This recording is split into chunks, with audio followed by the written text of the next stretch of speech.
আসসালামু আলাইকুম সুপ্রিয় শিক্ষার্থীরা, সবাইকে স্বাগত আমাদের আজকের ক্লাসে। আমাকে একটু জানাবা যে আমার কথা শুনতে পাচ্ছ কিনা এবং কথা কি ক্লিয়ার আছে কিনা, এটা একটু জানাবা। ওকে, সো আশা করি যে সাউন্ডটা ঠিক আছে এবং সবকিছু ক্লিয়ার আছে। ওকে, ভেরি গুড। আমরা শুরু করে দিব আমাদের আজকের ক্লাস। সাউন্ডটা আশা করি ক্লিয়ার আছে। তো আজকের ক্লাসে কেমন আছেন ভাইয়া? আলহামদুলিল্লাহ ভালো আছি, আলহামদুলিল্লাহ। ওকে, গুড। তো দেখতে দেখতে আমরা আমাদের 26 ব্যাচের যে নতুন সিলেবাসে আমাদের একেবারে নতুন যেই গদ্য বা পদ্যগুলো অ্যাড করা হয়েছে সেগুলো আমরা আস্তে আস্তে শেষ করে ফেলতেছি। দেখতে দেখতে আমাদের এগুলো শেষ হয়ে যাচ্ছে। আমরা যদি বলি আজকের ক্লাসের পর আমাদের আর দুইটা প্রবন্ধ থাকবে।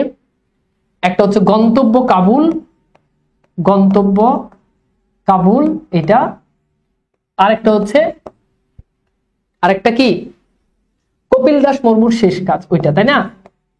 কপিল দাস মুর্মুর শেষ কাজ ওইটা। অর্থাৎ এই দুটো ছাড়া আমাদের আর কিছুই নেই। তো বুঝতে পারতেছ?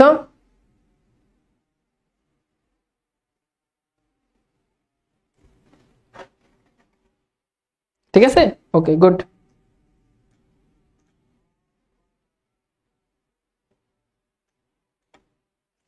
ওকে, ঠিক আছে কিনা আমাকে একটু জানাও। ওকে, গুড। তো আমি চেষ্টা করতেছি যে তোমাদের এই ব্যাচে, আমাদের এই ব্যাচে যেহেতু 25-এ যারা আছে তাদের তো শেষ ফুল সিলেবাস, 26-এ তোমাদের যাদের আছে তাদের ইনশাল্লাহ একটা বেস্ট প্রিপারেশন এখানে হয়ে যাবে।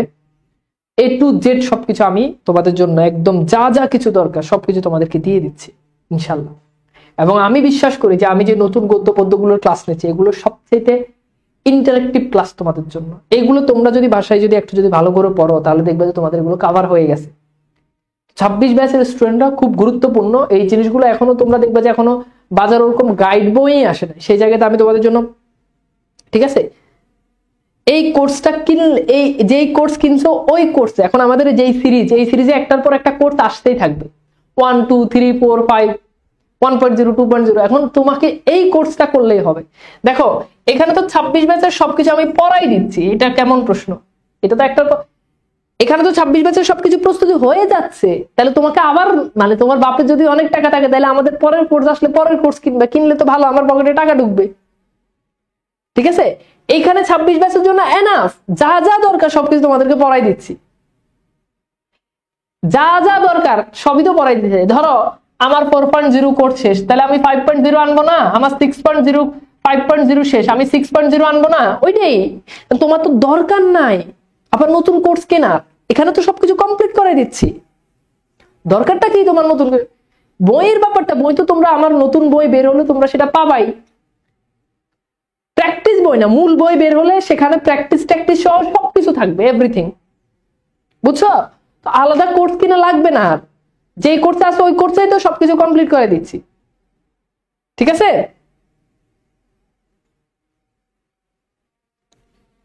ঠিক আছে, ওকে। আর কিছুদিন অপেক্ষা করো, বাইয়ের গাইডটা আসলেই তোমরা হচ্ছে ইনশাল্লাহ পাবা। ওখানে সবকিছু একেবারে সিকিউ এমসিকিউ সব পাবা। আর কিছুদিন একটু ধৈর্য ধরো। ব্যাকরণটা আসলে কাজ শেষ, ফার্স্ট পেপার যেটা আছে ওটা একেবারে শেষের দিকে, ইনশাল্লাহ ভালো প্রস্তুতি। তাহলে তোমরা কি বুঝতে পারছো? তোমাদের তো 26 ব্যাচের নতুন সিলেবাসে যা যা আছে, ঋতু বর্ণন শেষ, প্রত্যাবর্তনের লজ্জা শেষ, তারপর হচ্ছে তোমার জীবন বৃক্ষ শেষ, মানে যা যা আছে সবই তো পড়াই দিলাম। যৌবনের গান শেষ, সব পড়াই দিছি। বাকি যেগুলো আছে ওগুলোও পড়াই দিব।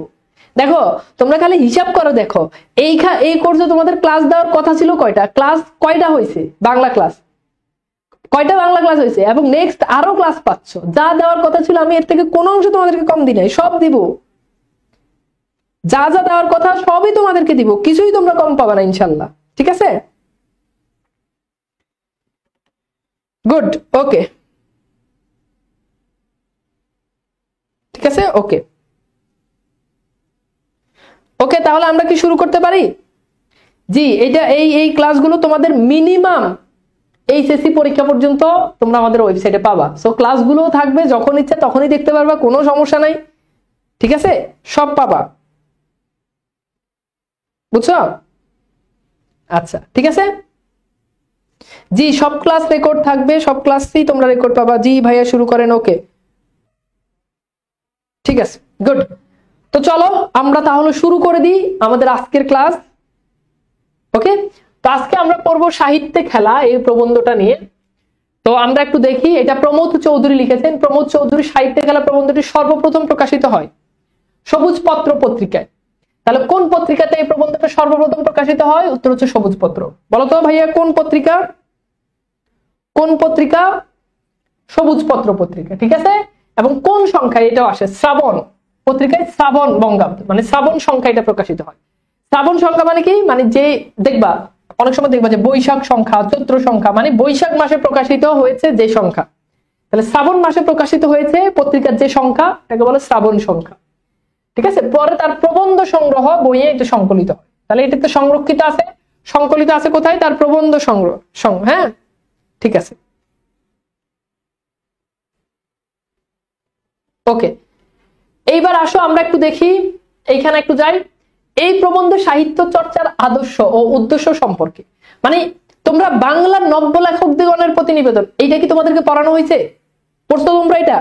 বাংলার নব্য লেখকদিগণের প্রতিনিবেদন, ওই যে ওই প্রবন্ধটা আছে না, ওই প্রবন্ধটা খেয়াল করে দেখো। ওই প্রবন্ধটাতে যেমন যারা নতুন করে লিখবে তাদেরকে অনেক ইনস্ট্রাকশন দেওয়া হয়েছে, তাদেরকে 12টা দিক নির্দেশনা দেওয়া হয়েছে। এই সাহিত্যে খেলা এই প্রবন্ধটাও এমন। এখানেও যারা নতুন করে লিখবে একজন লেখক, তার কোন কোন বিষয় ফোকাস রাখতে হবে, কি কি করা উচিত, এখানে সেটা নিয়ে লিখছে। তাহলে এই প্রবন্ধে সাহিত্য চর্চার আদর্শ ও উদ্দেশ্য সম্পর্কে লেখকের মতামত ও দৃষ্টিভঙ্গির সুস্পষ্ট পরিচয় ফুটে উঠেছে। লেখাটি ঈষৎ সংক্ষিপ্ত আকারে মুদ্রিত হয়েছে, মানে সংক্ষিপ্ত আকারে। প্রমোদ চৌধুরীর মতে সাহিত্যের উদ্দেশ্য হচ্ছে সকলকে আনন্দ দান করা। তাহলে সাহিত্যের উদ্দেশ্য কি হবে? সকলকে কি করা? আনন্দ দান করা, কারো মনোরঞ্জন করা না। অর্থাৎ মনোরঞ্জন মানে কি? মনোরঞ্জন মানে হচ্ছে কারো একেবারে, মানে ধরো তুমি আমাকে আনন্দ দিতে চাও, এখন আমাকে আনন্দ দেওয়ার জন্য অনেক মিথ্যা ভুজুং ভাজুং বলে তুমি আমাকে মজা দিলা, এইটা না। তাহলে মন থেকে যেটা আনন্দ আসবে ওইটা। সমাজের মনোরঞ্জন করতে গেলে সাহিত্য হয়ে পড়বে স্বধর্মচ্যুত, অর্থাৎ সাহিত্যের যে ধর্ম আছে ওইটা থেকে ধর্মচ্যুত হয়ে যাবে। অন্যদিকে সাহিত্যের উদ্দেশ্য শিক্ষা দান করাও না, অর্থাৎ সাহিত্য পড়ে তুমি অনেক কিছু শিখবে এরকমটাও না। লেখক এটা মনে করেন যে সাহিত্য পড়ে আমি অনেক কিছু শিখবো, এরকমটা না। কারণ পাঠ্য বিষয় মানুষ পড়ে অনিচ্ছায়। বলতেছে এই যে তোমাদের পাঠ্য বইয়ে এগুলো তোমাদের ইচ্ছা নাই, জোর করে তোমাদের সিলেবাসে আছে এই জন্য আমরা পড়াচ্ছি। পক্ষান্তরে সাহিত্যের রস আস্বাদন করতে মানুষ স্বেচ্ছায় ও আনন্দে। অর্থাৎ সাহিত্যটা তখনই তুমি বুঝতে পারবা যখন তুমি নিজ ইচ্ছায়, স্বেচ্ছায় এবং তুমি আনন্দের সহিত যখন তুমি সাহিত্যটা পড়বা। তাছাড়া শিক্ষার উদ্দেশ্য জ্ঞানের বিষয় জানানো, পক্ষান্তরে সাহিত্যের উদ্দেশ্য মনের মধ্যে সাড়া জাগানো। লেখকের মতে সাহিত্যের সঙ্গে তুলনা চলে খেলাধুলার, অর্থাৎ সাহিত্য আর খেলাধুলা। খেলে যেমন মজা পাওয়া যায়, তো সাহিত্য পড়ে এরকম মজা পাওয়া যায়। খেলাধুলা যেমন নিছক আনন্দই প্রদান, সাহিত্য তাই। সাহিত্য পড়ে শিখবো এরকম না, সাহিত্য আনন্দের জন্য পড়বো। খেলাধুলাই যেমন আনন্দ ছাড়া অন্য কোনো উদ্দেশ্য নেই, সাহিত্যেও তেমনি একমাত্র আনন্দ দানই, এটা হচ্ছে একমাত্র উদ্দেশ্য। অনেক সময় ভাইয়া বাংলা গল্প পড়াইলে, অপরিচিত বিলাসী পড়াইলে অনেক কথাবার্তা বলি, শুনে খুব ভালো লাগে, খুব মজা পাও। তো লেখককে বলতে যে সাহিত্য মানে এই মজা, সাহিত্য মানে তুমি শিখবে এটা না, সাহিত্য মানে হচ্ছে ভরপুর মজা। তাহলে মূল ভাবটা কি বুঝতে পারছো ভাইয়া? বলো তো। 26 ব্যাচ, আবার বলতেছি, এই কন্টেন্ট গুলো মার্কেটে একেবারে নতুন, এখনো গাইড বইও বাইরে নাই। যে গাইড বইগুলো বাইরেছে ওগুলো দেখবে যে কোনো কন্টেন্ট নাই, এগুলো কিন্তু একদিনে তৈরি হয় নাই, রাতের পর রাত খাইতে তোমাদের জন্য এগুলো রেডি করতেছি। চাইলে অফ করে দিতে পারতাম। 26 ব্যাচ 25 ব্যাচের শেষ, 26 ব্যাচটা এবার আস্তে ধীরে পড়াই, করি নাই, একটা দিনও তোমাদের ক্লাস গ্যাপ দিই নাই। তো তোমাদের ক্লাস নিয়ে রাতের পর রাত খাইতে এগুলো রেডি করছি, একটা দিনও তোমাদের ক্লাস মিস দিই নাই। কেউ বলতে পারবে না 25 ব্যাচ পড়ানোর পরে তোমাদের এগুলোর জন্য সময় নিয়েছি, ভাইয়া বই চেঞ্জ করে ফেলছে, ভাইয়া কিছুদিন তোমাদের জন্য কন্টেন্ট সাজাই, স্লাইড বানাই, তারপর তোমাদের ক্লাস নিব, করি নাই। ঠিক আছে, আচ্ছা। তাহলে এইবার আসো আমরা মূল প্রবন্ধে চলে যাই। হ্যাঁ, আমরা এখন চলে যাচ্ছি মূল প্রবন্ধে। মূল প্রবন্ধে চলে যাওয়ার আগে দেখো আমরা এইখান থেকে একেবারে সরাসরি এখানে দেখো যেগুলো ইয়েলো কালার করে দেওয়া আছে ওগুলো হচ্ছে ব্যাখ্যা। ঠিক আছে, তো এই ব্যাখ্যাগুলো তো বইতে তো এই ব্যাখ্যাগুলো নাই, আমি তো তোমাদের জন্য মানে ব্যাখ্যা, যেমন দেখো এই যে জড়প্রস্তর মানে কি, জড়প্রস্তর মানে বোঝানো হচ্ছে পাথর, মানে জড় পদার্থ যেটা। যেমন দেখো এই যে রোদা, এই রোদা মানে কি, তিনি একজন ফরাসি ভাস্কর ছিলেন। এগুলো তো আমাকে বানাইতে হয়েছে, ঠিক আছে, এগুলো তো আমাদের বানাইতে হয়েছে। ঠিক আছে, ওকে, আচ্ছা। তো আমরা শুরু করি। জগৎ বিখ্যাত ফরাসি ভাস্কর, ভাস্কর মানে কি, যিনি ভাস্কর নির্মাণ করে, বড় বড় মূর্তি দেখো না, এটা। তো এই ফরাসি ভাস্কর, তার নাম হচ্ছে রোদা। তার নাম কি? রোদা। তিনি নিতান্তই জড়প্রস্তরের দেহ থেকে অসংখ্য জীবিত প্রায় দেব দানব কেটে বের করেন। হ্যাঁ, তিনিও। তাহলে ওই যে মানে তিনি কি করেন? তিনি ভাস্কর তৈরি করেন, মাটি থেকে ভাস্কর বানায় না। তো বলছো জড়প্রস্তর থেকে তিনি কি করেন, বা পাথর থেকে তিনি কি করেন? কেটে কেটে মাটি দিয়ে তিনি কি করেন? পাথর বানান। জীবিত প্রায় মানে কি? মানে যেটা জীবিত, পুতুল ভাস্কর্যগুলো দেখতে জীবিত মনে হয় না? এরকম অস্ত্র নিয়ে দাঁড়ায় থাকে, তাই না? তো বলছে এরকম জীবিত প্রায় ভাস্কর্য তিনি কি করেন? তৈরি করেন। শুনতে পাই যখন তখন হাতে কাদা দিয়ে আঙুল টিপে টিপে মাটির পুতুল তৈরি করে থাকেন। তিনি কি করেন? ওই মাটিকে কি করেন? টিপে টিপে টিপে মাটির পুতুল বানান। ছোটবেলায় আমরা পুতুল বানাইছি না? তোমরা বানাইছো? ছোটবেলায় গ্রামে ওই যে তোমরা মাটি দিয়ে পুতুল বানাইছো, পুতুল বানাই এই পুতুল রে এর লগে বিয়ে দেয়। আমার পুতুল তোর পুতুলের কাছে বিয়ে দিছে, এইটা। তো মা এইভাবে কি করে? মাটিকে টিপে টিপে তিনি কি করেন? পুতুল বানান। এই পুতুল গড়া হচ্ছে তার খেলা। তাহলে এবার বলতেছে এই যে রোদার খেলা কি? রোদা তার খেলা হচ্ছে পুতুল গড়া, পুতুল দিয়ে খেলা, মানে পুতুল তৈরি করা। শুধু রোদা কেন, পৃথিবীর শিল্পী মাত্রই এই শিল্পে খেলা খেলে থাকে। অর্থাৎ পৃথিবীর শিল্পীরা কি করে? এই শিল্পে তারা কি করেন? খেলা খেলে থাকেন। তারা এই খেলা খেলেন। যিনি ঘটতে জানেন তিনি শিব। শিব মানে কি? বুঝতে মহাদেব। তিনি শিবও করতে পারেন, বাদরও করতে পারেন। অর্থাৎ এটা তারা বুঝাচ্ছে যে তিনি পারেন, তিনি সবই পারেন। মাঝে মধ্যে হয় না, আমাদের বাপ মা আমাদেরকে বলে না যে তুই তোর দিয়ে কিছুই হবো না, যে পারে সে সবই পারে, তুই কোনো কিছুই পারস না। তো বলতে যে এইটা যে যিনি পারেন তিনি শিবও করতে পারেন, মানে তিনি মহৎ কিছু করতে পারেন, আবার বান্দরও তিনি কি করতে পারেন? তৈরি করতে পারেন। এর বলছে আমাদের সঙ্গে বড় বড় শিল্পীদের তফাৎ এইটুকু, তাদের হাতে এক করতে হয় না। সম্ভবত এই কারণে কলা রাজ্যে বলতে এখানে বোঝা হচ্ছে শিল্পকলা। কলা রাজ্যে মহাপুরুষদের যা খুশি তাই করার যে অধিকার আছে, ইতর শিল্পীদের, ইতর মানে হচ্ছে আমাদের মতো, মানে নগণ্য শিল্পী, সেই অধিকার নাই। অর্থাৎ বলতেছে যারা বড় বড় শিল্পী তারা নিমিষেই মুহূর্তেই তারা কি করে? যা যেখানে হাত দেয় সেখানেই তারা ভালো কিছু করে ফেলতে পারে। তারা সাহিত্যের সব জায়গাতে বিরাজ করেন। কিন্তু যারা ইতর শিল্পী, ইতর মানে বোঝাচ্ছে নগণ্য, যারা ছোটখাটো শিল্পী, তারা চাইলেই সেটা পারেন না। এরপর হচ্ছে স্বর্গ হতে দেবতাদের মধ্যে ভূতলে অবতীর্ণ হওয়ার কোনো আপত্তি করে না। অর্থাৎ যারা দেবতা যারা আছে স্বর্গে থাকে, তারা চাইলেই পৃথিবীতে, ভূতল মানে হচ্ছে পৃথিবী, ঠিক আছে? ভূতল মানে কি? পৃথিবী। তাহলে তারা পৃথিবীতে আসতে পারে। স্বর্গ থেকে যদি দেবতা চায় সে পৃথিবীতে আসবে, ফাইন, সে পৃথিবীতে আসতে পারে। কিন্তু মর্তবাসীর পক্ষে রসাতলে গমন করা বিষয়টা বিশেষ নিন্দনীয়। কিন্তু মর্তবাসী মানে হচ্ছে যারা পৃথিবীতে থাকে, তারা যদি রসাতলে চলে যায়, মানে ধ্বংস হয়ে যায়, এটা বিপজ্জনক। অর্থাৎ এটা তারা বুঝাচ্ছে যে যারা উপরে থাকে তারা চাইলে সব জায়গাতে যাইতে পারে, কিন্তু যারা নিচে থাকে তারা সব জায়গাতে যাইতে পারে না। ওকে, এরপর হচ্ছে অথচ একথা অস্বীকার করার কোনো জো নাই। যখন এ জগতে 10টা দিক আছে, তখন সেই সব দিকে গতায়াত মানে যাতায়াত করার প্রবৃত্তি মানুষের মধ্যে স্বাভাবিক। অর্থাৎ যারা 10টা দিক আছে, উত্তর দক্ষিণ ডান বাম, এরকম মানুষ চায় মানুষ 10টা দিকেই যাবে। এটা মানুষের প্রবৃত্তি মানে কি? এটা মানুষের ঝোঁক, এটা মানুষের ইচ্ছা। মানুষ যেই দিকে চায়, যতগুলো দিক আছে মানুষ সব দিকে যেতে চায়। মন উঁচুতেও উঠতে চায়, নিচুতেও নামতে চায়। অর্থাৎ মাঝে মধ্যে মন চায় মন উঁচুতে উঠবে, আবার মাঝে মধ্যে মন চায় মন নিচুতে নামবে। বরং সত্য কথা বলতে গেলে সাধারণ লোকের মন স্বভাবতই যেখানে আছে তারই চারপাশ ঘুরে বেড়াতে চায়, উঠতে চায়, ডুবতে চায় না, ঠিক আছে? তো এখানে বলছে বরং সত্য কথা বলতে গেলে সাধারণ, মানে তুমি যদি কোনো সত্য কথা বলো, তাহলে সাধারণ লোকের মন স্বভাবতই যেখানে আছে তার চারপাশে ঘুরে বেড়াতে চায়, উঠতে চায় না, ডুবতেও চায় না। অর্থাৎ তুমি যদি কোনো সাধারণ কথা বলো, সত্য কথা বলো, সাধারণ মানুষ ওই সত্য কথাটাকে তোমার একেবারে সত্যভাবে নেবে না, ঠিক আছে? এরপর বলছে কিন্তু সাধারণ লোককে এই ধর্ম নীতি কি কাব্য সকল রাজ্যে অহরহ ডানায় ভর দিয়ে থাকতে পরামর্শ দেন। অর্থাৎ সাধারণ লোকে তোমাকে ওই পরামর্শ দিবে না। সাধারণ লোকের কাছে সবই সমান, কি নীতি কি ধর্ম কি কাব্য সবই তাদের কাছে কি সমান।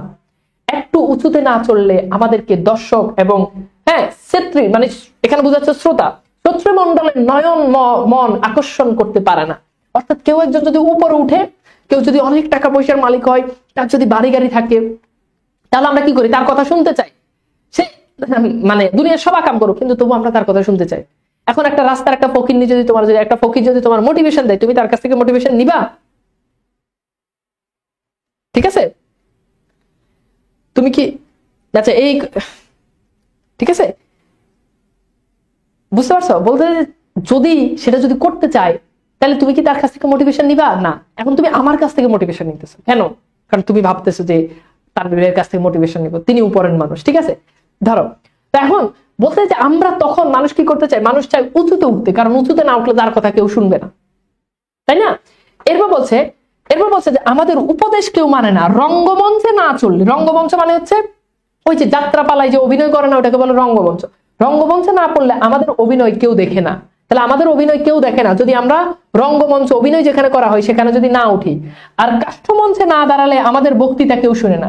কাষ্ঠমঞ্চ মানে হচ্ছে ওই যে যেখানে বক্তৃতা, কাঠের যে বক্তৃতা করার যে জায়গা, ওখানে। এই কাষ্ঠমঞ্চে আমরা যদি না উঠি তাহলে আমাদের বক্তৃতাও কি কেউ শুনে না। এখন বক্তৃতা দেওয়ার জন্য বক্তৃতার স্থানে যদি না যাও, কেউ কি তোমার কথা শুনবে? নেভার, কখনোই কেউ শুনবে না। সুতরাং জনসাধারণের চোখের সম্মুখে থাকবার লোভ আমাদের অগত্যা 24 ঘন্টা টঙে চড়তে চায়। অর্থাৎ আমরা সবসময় চাই মানুষের মধ্যমণি হব, মানুষের উপরে থাকবো, মানুষ আমাদের কথা শুনবে। এই জন্য আমরা সবসময় চাই টঙে চড়তে। টঙে মানে হচ্ছে উপরে, আমরা সবসময় চাই উপরে চড়তে, কিন্তু পারিনি, কিন্তু আমরা সেটা পারি না। অর্থাৎ এটা দ্বারা বোঝাচ্ছে মানুষ সবসময় চায় নিজেকে সবসময় উপরে রাখতে, 10 জন আমার কথা শুনবে, আমি সবার উপরে থাকবো, কিন্তু মানুষ সবসময় এই কাজ পারে না। অর্থাৎ তুমি যদি বক্তৃতা দেওয়ার স্থানে যদি না দাঁড়াও, কেউ তোমার বক্তৃতা শুনবে না। তুমি যদি অভিনয় করার জন্য যদি যাত্রা পালায়, তুমি যদি মঞ্চে রঙ্গমঞ্চে যদি না দাঁড়াও, কেউ তোমার অভিনয় দেখবে না। এখন ধরো আমি রাস্তার মোড়ে গিয়ে অভিনয় করতেছি, নাচতেছি, মানুষ আমার নাচ দেখবে না। নাচ দেখার জন্য নাচ দেখার জায়গায় যেতে হবে। আমি যদি 4 রাস্তার মোড়ে দাঁড়াই, যদি সবাইকে যদি ভাষণ দিই, সবাইকে যদি মোটিভেশন দিই, এটা শুনবে? আমি যদি 4 রাস্তার মোড়ে দাঁড়াই, যদি সবাই যদি ব্যাকরণ পড়াই, কেউ পড়বে না। পড়াই দিলে আমার ক্লাসরুমে আসতে হবে। তো এখন এই জিনিসটাই বলছে, যে এই জিনিস যেখানে দরকার আমরা ওই জিনিস ওই জায়গাতে করতে চাই। আমরা রঙ্গমঞ্চে না উঠলে আমাদের কেউ অভিনয় দেখবে না। আমরা কাষ্ঠমঞ্চে না উঠলে, মানে কাঠের তৈরি মঞ্চে না উঠলে আমাদের ভাষণ কেউ শুনবে না। কিন্তু মানুষ সবসময় এটা চায়, মানুষ সবসময় এটা পারে না। এতটুকু পর্যন্ত কি বুঝতে পারছো? ঠিক আছে।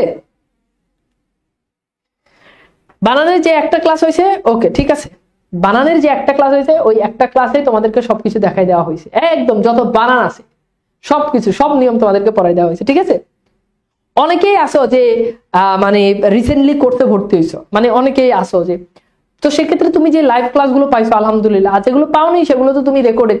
এখন তুমি তো জেনেই ভর্তি হয়েছো যে এই ক্লাসে অলরেডি এতগুলো ক্লাস শেষ, তো স্বাভাবিক। এখন তুমি তো জেনেই ভর্তি হয়েছো যে এই ক্লাসে 40টা 45টা বা 30টা ক্লাস শেষ, তাহলে ওই ক্লাসগুলো তো তুমি লাইভ পাবা না, এটা তো স্বাভাবিক বিষয়, তাই না?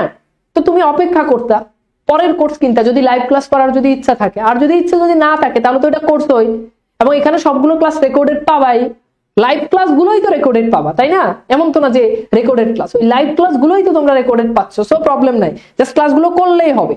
ধৈর্য ধরে অনেকগুলো ক্লাস, যা ক্লাস দেওয়ার কথা ছিল তার থেকে অনেক বেশি ক্লাস নিছি, এখন জাস্ট ধৈর্য ধরে করলেই হবে। ঠিক আছে, ওকে গুড। এইবার আসো, তোমরা যদি ক্লাস চাও অন্য কোনো টপিকে, যে ভাই এই টপিক প্রবলেম আছে, সমস্যা নাই, আমি ওই টপিকের আবার ক্লাস নিব, আমার কোনো সমস্যা নাই। ঠিক আছে, তোমরা যা চাও আমি নিয়ে দিব, আমার কোনো সমস্যা নাই। আচ্ছা গুড। এইবার আসো আমরা একটু দেখি। এরপর বলছে যে অনেকের পক্ষে নিজের আয়ত্তের বহির্ভূত উচ্চ স্থানে উঠবার চেষ্টায় মহাপতনের কারণ। তাহলে মহাপতনের কারণ কি? মানে নিজের যা সাধ্য আছে এর থেকে অনেক বেশি উপরে উঠতে চায়। এখন নিজের যা সাধ্য আছে, এই জন্য বলছে অনেকের পক্ষে নিজের থেকে, নিজের আয়ত্তের বাইরে গিয়ে সে উচ্চ স্থানে উঠতে চায়। ধরো একটা উদাহরণ দিলে তার তুমি ভালো বুঝবে।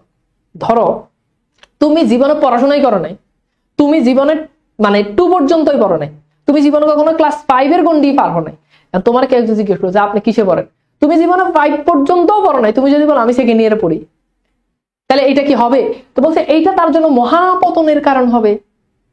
যে 5 পর্যন্ত, যে 5 পাস করে নাই, সে যদি বলে আমি সেকেন্ড ইয়ারে পড়ি, তাহলে তার কি সেকেন্ড ইয়ার সম্পর্কে, মানে সেকেন্ড ইয়ার, এখন সে যদি বলে যে সেকেন্ড ইয়ারে পড়ে, তাহলে কি তার কি সেকেন্ড ইয়ার কি আর সেকেন্ড ইয়ার কি সে কি এটা বুঝে?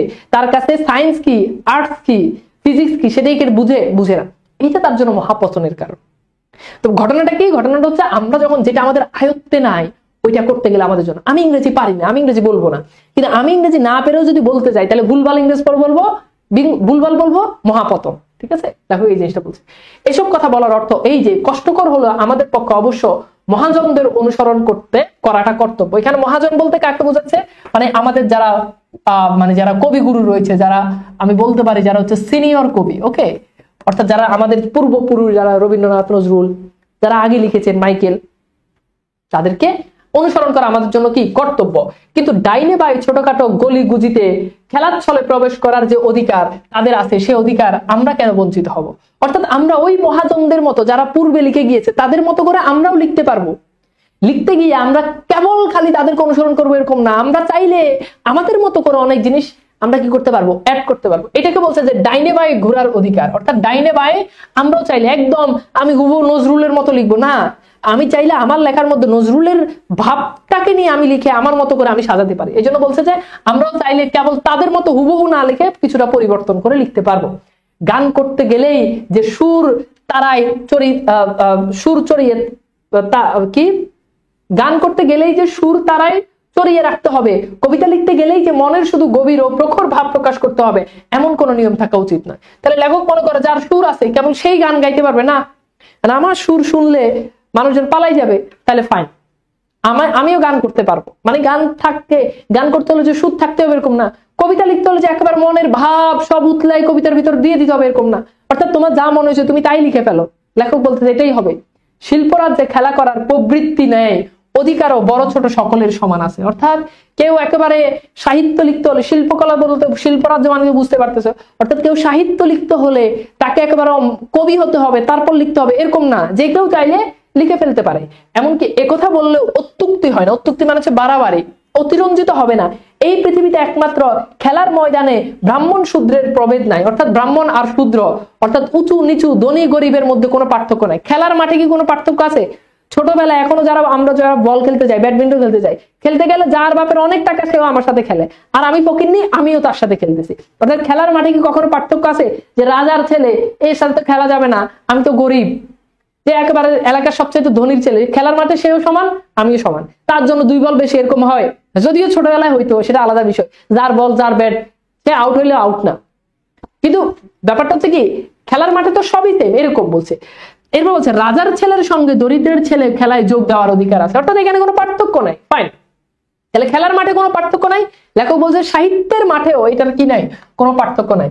এরপর বলছে আমরা যদি একবার সাহস করে কেবলমাত্র খেলা করার জন্য সাহিত্য জগতে প্রবেশ করি, অর্থাৎ খেলার জন্য যেমন খেলার মাঠে যাই, খেলবো এই উদ্দেশ্য নিয়ে যদি সাহিত্যের মাঠে আমরা যদি প্রবেশ করি, তাহলে নির্নিবাদে মানে বাদ বিচার ছাড়াই সে জগতে রাজার দলে মিশে যাব। অর্থাৎ আমরা যদি খেলার ছলে কবিতা লিখতে ভয় পাই, কিন্তু একবার যদি লেখা শুরু করে দিই, তাহলে আমরা একদিন বড় লেখক হয়ে যাবো। এটাকে লেখক বলছে কি, রাজার দলে মিশে যাবো, একদম বড়দের সাথে আমরা কি করব, মিশে যাব। কোনরূপ উচ্চাসা নিয়ে এক্ষেত্রে উপস্থিত হলেই নিম্ন শ্রেণীতে পড়ে যেতে হবে। উচ্চাসা রাখা যাবে না। উচ্চাসা মানে কি, লিখে অনেক বড় ফেমাস হয়ে যাব, লিখে বই মেলাতে বই বেস্ট সেলার হবে, লিখে ভরপুর টাকা ইনকাম করব, লিখে টাকা ইনকাম করে এই টাকা রাখবো ব্যাংকে, 2-3টা ব্যাংক অ্যাকাউন্ট খুলবো। এই কাজ যদি করো তাহলে নিম্ন শ্রেণীতে পড়ে যাবা, উপর তো উঠবাই না, বরং আরো ডাউন হয়ে যাবা, আরো কি হবে, ডাউনফল শুরু হয়ে যাবে। এরপর বলছেন লেখকরা অবশ্য 10-এর কাছে হাততালি প্রত্যাশা রাখে। কারণ যারা লেখে তারা কি করে, তারা চেষ্টা করে যে 10 জনের কাছে আমি হাততালি পাবো, মানুষ লিখে তালি দিবে, বা কি চমৎকার লিখছে। বাহবা না পেলে মনক্ষুণ্ণ হয়। মনক্ষুণ্ণ মানে হচ্ছে কি, মন খারাপ। অর্থাৎ বাহবা যদি না পাই তাহলে আমাদের মন খারাপ হয়। কেউ যদি বলে উফ ভাই কি লিখছেন, আপনার লেখার প্রেমে পড়ে গেছি, এই যে মনের একটা শান্তি। আর কেউ যদি বলো দূর এই বেটা কি লিখছে বাদ, তাহলে ওইটা আমাদের মনের মধ্যে কি হয়, কষ্ট, এটা আমরা কি হয়, মন খারাপ করি। কেননা তারাই হচ্ছেন যথার্থ সামাজিক জীব, বাদ বাকি সকল কেবলমাত্র পারিবারিক। অর্থাৎ লেখকরাই সামাজিক জীব, বাকি সকলকে লেখক একটু খোঁচা মেরে বলছে সব হচ্ছে পারিবারিক জীব। অর্থাৎ লেখকদেরকে যদি কেউ যদি খারাপ বলে, খারাপ লিখছেন, কেউ যদি হাততালি না দেয়, স্বাভাবিক তার মন খারাপ হবে, তার কষ্ট পাবে। ঠিক আছে, ঠিক আছে, ওকে। এরপর খেয়াল করে দেখো, আমরা একটু দেখি, বিশ্ব মানবের সঙ্গে নিত্য নতুন সম্বন্ধ পাতানোই হচ্ছে কবি মনের নিত্য নৈমিত্তিক কাজ। তাহলে এবার কবির কাজ কি? কবি এখানে এটা বলছে, কবি বলছে যে বিশ্ব মনের সঙ্গে, খেয়াল করো, বিশ্ব মানবের মনের সঙ্গে নিত্য নতুন সম্বন্ধ তৈরি করা, এটা হচ্ছে কবির কাজ। এমনকি কবির আপন মনে গোপন কথাটিও গীতি কবিতার রঙ্গভূমিতে স্বাগত উক্তি স্বরূপ উচ্চারিত হয়, যাতে সেই মর্মকথা হাজার লোকের কানের ভিতর দিয়ে মর্মে প্রবেশ করে। অর্থাৎ কবির যেই ভাব, সেই ভাব কবি গীতি কবিতার সাহায্যে কবি কি করবেন, সেটা তুলে ধরবেন। গীতি কবিতার সাহায্যে কবি সেটা তুলে ধরবেন। গীতি কবিতা মানে তো বুঝো, গীতি কবিতা মানে হচ্ছে যেই কবিতাতে কবির মনের ভাব দিয়ে লিখে, এটা ঠিক আছে। কিন্তু উচ্চ মঞ্চে আরোহণ করে উচ্চ স্বরে উচ্চ বাচ্য করলে যে জনসাধারণের নয়ন মন আকর্ষণ করা যায় না, এমন কোনো কথা নেই। অর্থাৎ বলতেছে যে উচ্চ মঞ্চে উঠলাম, একেবারে বিশাল অনেক বড় মঞ্চে উঠলাম, উঠে আমি কি করলাম, উচ্চ স্বরে একদম গলা ফাটাই উচ্চ বাচ্য মানে জোরে কথা বললাম, এইটা বললেই যে মানুষের মন আকৃষ্ট হবে এরকম না। কিছু কিছু বক্তব্য আছে না, ঠিক আছে, কিছু কিছু বক্তব্য আছে না, খেয়াল করে দেখো, মানুষ কি করে গলা ফাটাই ফেলায়, কিন্তু মানুষ ওই বক্তব্য দিতে গেলে তার বক্তব্য শুনে সবাই কি করে, সবাই মন খারাপ করে, দূর এই কোনো কথা হইলো, বক্তব্য শুনতে ভালো লাগে না। তো লেখক বলছে যে উচ্চ জায়গায় উঠে একেবারে উচ্চবাচ্য করলেই যে সবার প্রিয় হবে এরকম না। সাহিত্য জগতে যাদের লেখা খেলা করার বৃত্তি আছে, বৃত্তি মানে ইচ্ছা, সাহস আছে এবং ক্ষমতা আছে, মানুষের নয়ন আকর্ষণ করার সুযোগ বিশেষ করে তাদের কপালেই ঘটে। অর্থাৎ সাহিত্য জগতে যারা মানুষের, যাদের বলছে কারা সাহিত্য জগতে ভালো করবে, যাদের সাহস আছে, যাদের কি আছে, যাদের সাহস আছে, যাদের ক্ষমতা আছে, মানুষের নয়ন মন কি করা, তারাই কি করবে, মানুষের নয়ন মন জয় করা, তাদের মধ্যে সেই ক্ষমতা আছে। কথা কি বুঝাইতে পারছি বলতো, কথা কি বুঝাইতে পারছি? আচ্ছা এবার খেয়াল করো, এবার ধরো তোমাকে যদি একটা প্রশ্ন করি, বলতো লেখকেরা 10-এর কাছে কি চায়। ধরো এটা একটা প্রশ্ন, লেখকেরা খেয়াল করো, লেখকেরা 10-এর কাছে কি চাই বলতো, লেখকেরা 10-এর কাছে কি চাই? এই প্রশ্নের কোনো আনসার আছে? দেখো পারো কিনা। লেখকেরা 10-এর কাছে কি চাই বলতো?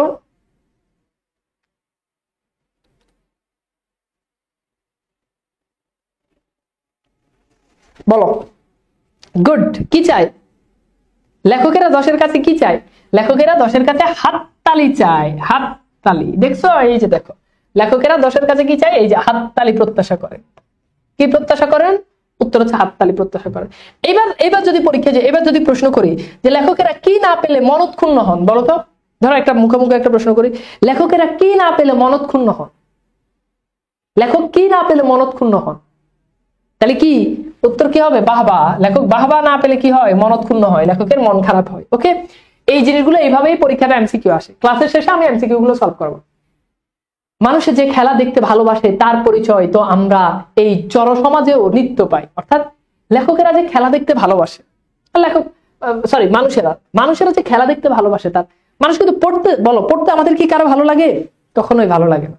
আমরা একরকম ফ্যামিলির চাপে, অনেকে আছে যে মানে ভালো চাকরি করব, ফ্যামিলির পাশে দাঁড়াবো, এই জন্য পড়াশোনা করো। অনেক মেয়ে আছে যে ভালো করে পড়াশোনা করে নিজের পায়ে নিজে দাঁড়াবো, হ্যাঁ, কারো কাছে ডিপেন্ড করবো না, এই জন্য পড়াশোনা করে। আবার অনেক মেয়ে আছে পড়াশোনা করে যে পড়াশোনা না করলে ভালো জামাই পাবো না, অ্যাটলিস্ট ভালো একটা জামাই পাইতে হলে, একটা শিক্ষিত জামাই পাইতে হলে, ভালো জায়গায় বিয়ে করার লাগে হলেও পড়াশোনা করা দরকার, এই জন্য পড়াশোনা করে। তো পড়াশোনা আমাদের ভালো লাগে না। তো লেখক বোঝা যায় যে খেলা করতে আমাদের সবার ভালো লাগে, ক্রিকেট খেলতে, ফুটবল খেলতে, দুনিয়ার যত খেলা আছে সব খেলা আমাদের অনেক কি লাগে, ভালো লাগে। টাউন হলের বক্তৃতা শুনতেই বা কজন যায়? টাউন হল হচ্ছে যেখানে মানে খুব গুরুত্বপূর্ণ কাজগুলো হয়, সরকারি বিভিন্ন, রাষ্ট্রীয় বিভিন্ন সমস্যা বিষয়ক সমাধান যেখানে হয়, সেখানে খুব সরকারি মহলের, দেশের একেবারে গুণী জ্ঞানী মানুষরা সেখানে বক্তৃতা দেয়। তো বলতে তাদের বক্তৃতা শুনতে কয়জন যায়? তো টাউন হলের মাঠে একটা মাঠ আছে, এই মাঠের নাম হচ্ছে গড়ের মাঠ। বলছে গড়ের মাঠে ফুটবল খেলা দেখতে কয়জন যায়? বলতেছে যে তুমি একটু দেখো, টাউন হলে বক্তব্য শুনতে কিন্তু মানুষ যায় না, কিন্তু ওই যে গড়ের মাঠে যে ফুটবল খেলা হচ্ছে সেখানে দেখবা যে মানুষের অভাব নাই। এটা কিন্তু খুব স্বাভাবিক। ধরো একটা জায়গাতে আমি দুইটা মাঠ, পাশাপাশি দুইটা মাঠ, একটা মাঠে আমি অনেক বড় জ্ঞানী গুণী মানুষদেরকে এনে বললাম যে আপনারা জাতির উদ্দেশ্যে বক্তব্য দেন, আর আরেক মাঠে আমি ফুটবল খেলা লাগাই দিলাম। বলতো কোনটাতে মানুষ বেশি যাবে? ডেফিনেটলি ফুটবল খেলার মাঠে মানুষ খেলা দেখতে বেশি যাবে। তো লেখক এটাই বলছে। অথচ একথা সত্য যে টাউন হলের বক্তৃতার উদ্দেশ্য অতি মহৎ, অর্থাৎ টাউন হলে যে বক্তৃতা হয় এটার উদ্দেশ্য অতি মহৎ, আর গড়ের মাঠে খেলোয়াড়দের ছুটাছুটি দৌড়ানি আগাগোড়া অর্থশূন্য, উদ্দেশ্যবিহীন। অর্থাৎ ওই যে খেলতেছে এটার কোনো উদ্দেশ্য নাই, কিন্তু ওই যে টাউন হলের বক্তব্য এটার কিন্তু অনেক উদ্দেশ্য আছে। আসল কথা এই যে মানুষের দেহ মনে সকল প্রকার ক্রিয়ার মধ্যে ক্রীড়া শ্রেষ্ঠ। ক্রীড়া মানে কি? খেলা। তাহলে মানুষের দেহ মনে সকল প্রকার ক্রীড়ার মধ্যে শ্রেষ্ঠ কি বলতো? ক্রীড়া শ্রেষ্ঠ, মানে খেলাই হচ্ছে শ্রেষ্ঠ। কেননা তা উদ্দেশ্যহীন, অর্থাৎ যেটার কোনো উদ্দেশ্য নাই সেটাই আমাদের কাছে শ্রেষ্ঠ। মানুষ যখন খেলা করে তখন সে এক আনন্দ ব্যতীত অপর কোনো ফলের আকাঙ্ক্ষা রাখে না। যখন তুমি খেলতে যাও তখন কি, ধরো আমি তোমাকে বললাম চলো আমরা ক্রিকেট খেলবো, বলো আমরা ক্রিকেট খেলবো, এবং ক্রিকেট খেলতে গেলে তুমি কি এটা চিন্তা করবা না আমার ক্রিকেট খেলে আমাকে হারতেই হবে? না, তোমার চিন্তা থাকে ক্রিকেট খেলে আমি কি পাবো? মজা পাবো, আনন্দ পাবো। এটাই বলছে যে আমাদের অন্য কোনো মজা ছাড়া, আনন্দ ছাড়া আমাদের আর কোনো আকাঙ্ক্ষা থাকে না। যে খেলার ভিতর আনন্দ নেই কিন্তু উপরই পাওনা আশা আছে, সে তো খেলা নয়, সে হচ্ছে জুয়া খেলা। হ্যাঁ, এখন জুয়া খেলাতে, এখন বলো যারা জুয়া খেলে তারা কি খেলা এনজয় করে? না, তাদের টার্গেট হচ্ছে যে টাকা ইনকাম করতে হবে, অর্থাৎ টাকা লস দেওয়া যাবে না, 10 টাকা খরচ করে 20 টাকা আর্ন করবো, এটা। তো বলছে যদি খেলায় যদি তোমার কি না থাকে, খেলায় যদি আনন্দ না থাকে, তাহলে সেই খেলা জুয়া খেলার মতো। যেহেতু খেলার আনন্দ নিরর্থক, অর্থগত নয়, সে কারণে কোনো নিজস্ব হতে পারে না, অর্থাৎ সে কারণে কারো নিজস্ব হতে পারে না।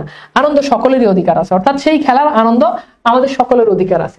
সুতরাং সুতরাং সাহিত্যে খেলা করার অধিকার যে আমাদের আছে, শুধু তাই নয়, স্বার্থ পরার্থ এই দুয়ের যোগপথ মানে একই কাল, যোগপথ শব্দ একই কাল সাধনের জন্য মনোজগতের খেলাই করাই হচ্ছে আমাদের পক্ষে সর্বপ্রধান কর্তব্য। অর্থাৎ লেখক এখানে বলছেন যে সাহিত্য নিয়ে আমাদের কেমন কি করতে হবে, খেলতে হবে। মানুষ খেলা পছন্দ করে, মানুষ কি করে, খেলা পছন্দ করে।